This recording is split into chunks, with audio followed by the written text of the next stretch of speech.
border between both countries, understand they better than if they speak with the same patriot but in the other extreme of the country. I didn't write that. I think those are quotations at mine. Comes 2009. I didn't write it. Okay.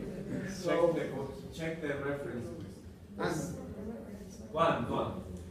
So, a standard language is also a dialect, or it's a superposed dialect. It's a dialect that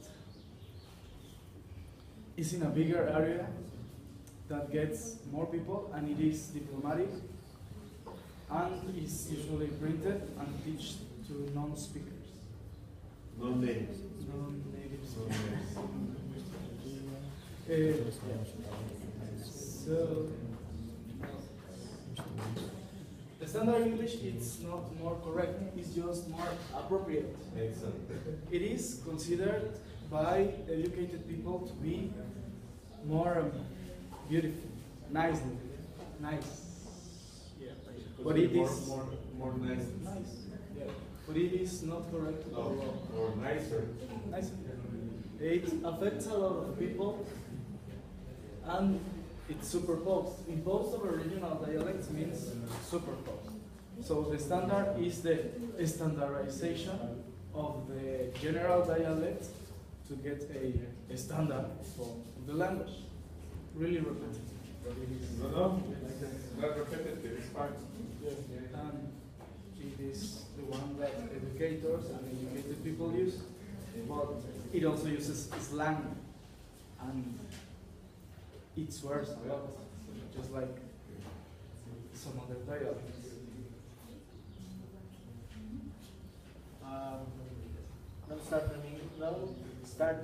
Standard English. In the same way in which standard English, English reflects social classes. So in the same way in which standard English reflects high social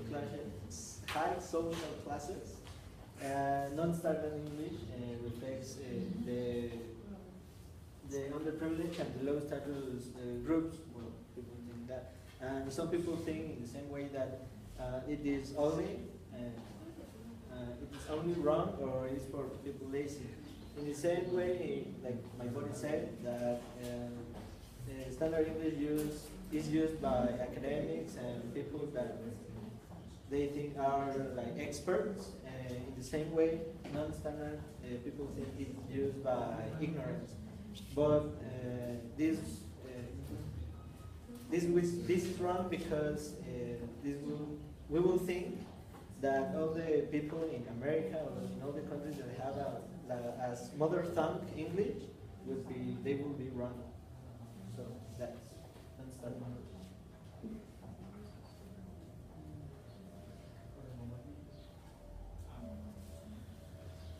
For you to see a clear difference between standard and non-standard English, we got two videos. The first one is about President Obama.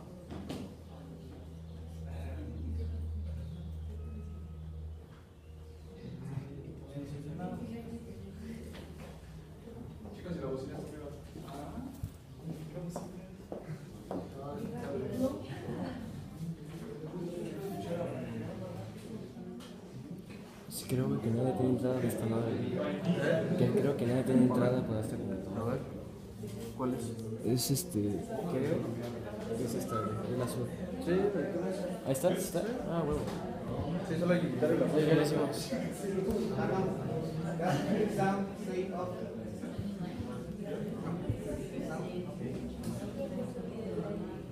Sí. Of this crisis, we have been very clear about one fundamental principle. Well, an update now on the breaking news we told you about at the top of the show. President Obama just made a statement on the crisis in Ukraine. Here's a part of what he said. For the last several days, the United States has been responding to events as they unfold in Ukraine. Now, throughout this crisis, we have been very clear about one fundamental principle. The Ukrainian people deserve the opportunity to determine their own future. Together with our European allies, We have urged an end to the violence and encouraged the Ukrainians to pursue a course in which they stabilize their country, forge a broad-based government, and move to elections this spring. I also spoke several days ago with President Putin, and my administration has been in daily communication with Russian officials. And we've made clear that they can be part of an international community's effort to support the stability and success of a united Ukraine going forward, which is not only in the interest of the people of Ukraine and the international community, but also in Russia's interests. Again, the president is calling on the international community, including Russia, Europe, the U.S., and Imagine if we talk like that all the time. Well, now you can see how President Obama speaks in a very clear way. You can understand everything he says. Well, I wrote some things he said. That's standard. Now- Perfectly standard. Now the next video is about a woman everybody knows. And well, that's for the non-standard. The president describes her horrifying experience when she first realized the complex was on fire. Well, I woke up to go give me a cold pop. Then I thought somebody was barbecuing. I know Jesus is a fire. Then I ran out, I didn't grab no shoes, nothing, Jesus. I ain't for my life. And then the smoke got me. I got bronchitis. Everybody got time for that.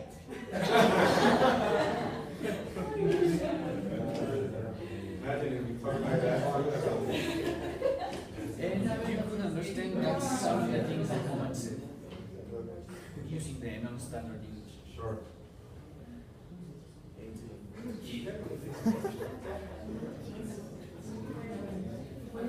Who's the lady? You said that everybody knows. This She's popular among the a person of the internet that he was interviewed in a fire, and she says that ain't nobody got time for that. There are even memes and images. Well, conclusions.